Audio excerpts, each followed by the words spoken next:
not the way I think it should be. You're next.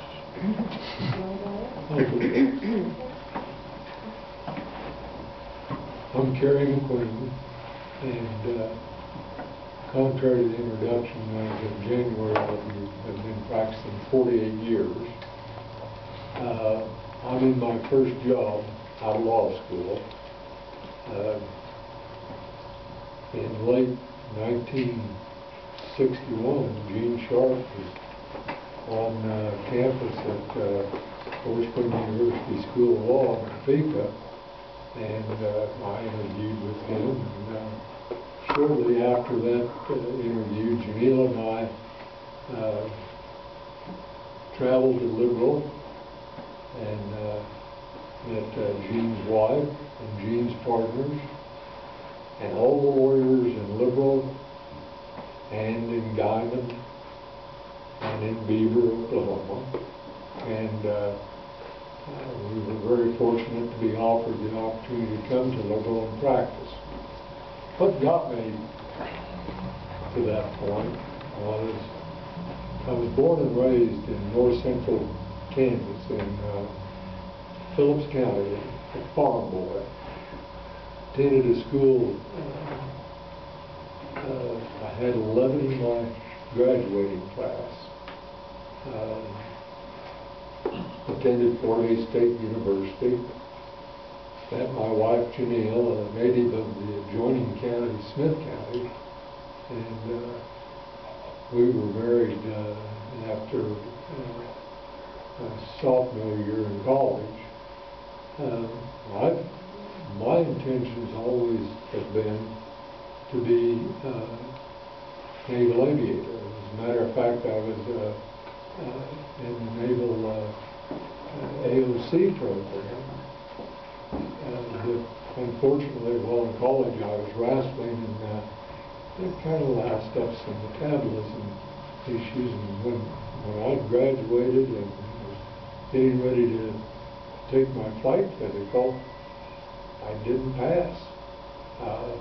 Janelle still had a semester to go at college.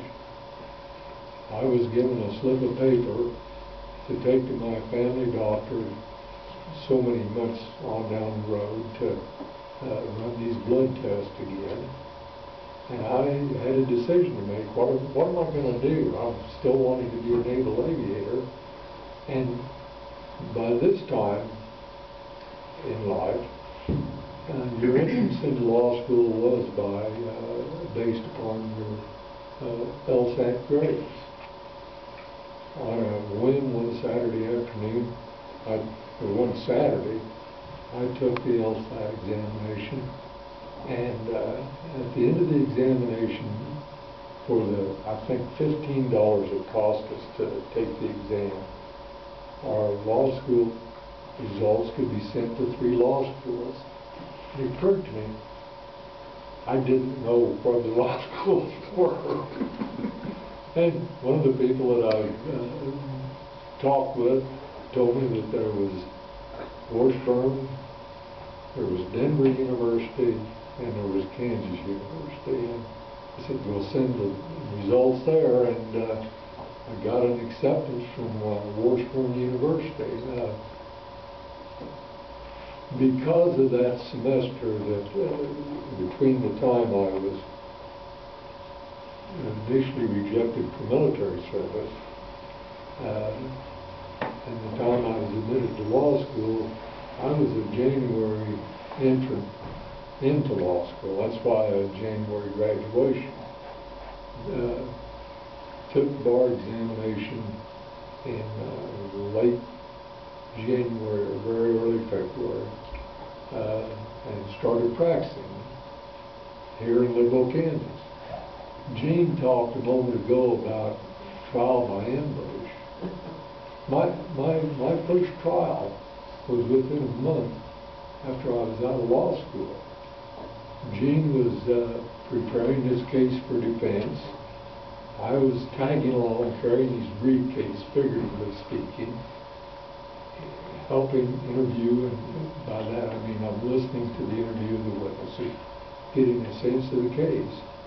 and I'm going to get to go to trial and watch Gene Sharp try a lawsuit, so I knew what I needed to do. The morning of the trial, I get a call from Gene Sharp saying, "Kerry, I'm sick. You're going to have to go try this case yourself." So when he talks about trial by ambush, I'm not certain whether he's talking about ambushing the other side or ambushing his co-counsel, but that was my first experience in the courtroom. There have been a lot of changes in law in both Gene's and my practice.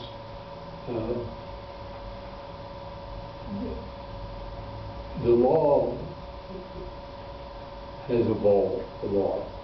Principles of law have evolved in the last 40 or 50 years. Many times this evolution in the law is because there's an evolution in society, not just in the social aspects of society, but in the commercial aspects as well.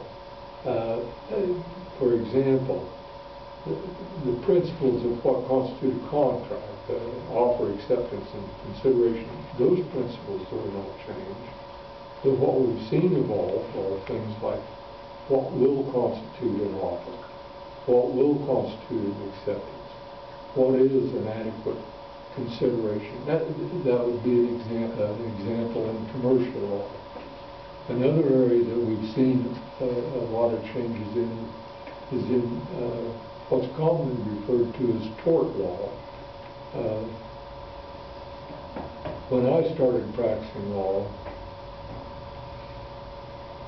there was a doctrine of contributory negligence.